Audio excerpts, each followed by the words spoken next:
نور الہدا کو ان پر ترس آنے لگا۔ تھک کر وہ اپنے وجود کو جھارس دینے کے لیے نور الہدا کا کندھا میسر آیا تو بابا جان اٹھ گئے۔ نور الہدا کا کندھا میسر آیا تو بابا جان کے رہے سہے ہوش بھی کھو گئے۔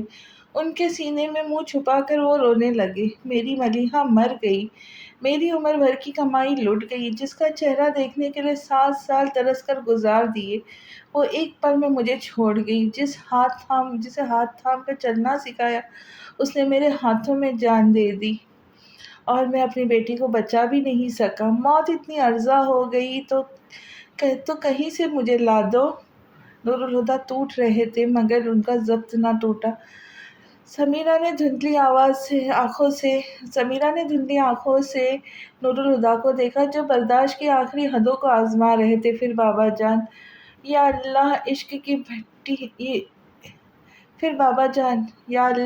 کی بھٹی میں سلگنے کے لیے کیا میرا وجود کافی نہیں تھا، جو تو نے انہیں بھی اس آگ میں اتار دیا۔ جس انسان کو عشق ہو جائے تو چوٹ دوسروں کو لگتی ہے، پر درد سے اپنا جسم کرا اٹھتا ہے۔ دوسرے کی چوٹ کا درد سہنا آسان نہیں۔ یہی وجہ ہے کہ یہ جستجو کوئی نہیں کر پاتا، یہ الاؤ اسی لیے ہر بھٹی سے دہکایا نہیں جاتا کہ جس کا سینہ عشق کی بھٹی بن جائے، اس کی آنکھوں میں کسی دوسروں کے جینے کا احساس کر کے اپنی جلن بھولنا بہت مشکل ہے، اور جو بھول جائے وہ عمر بھر جلتا ہے پر آگ نہیں بجھتی۔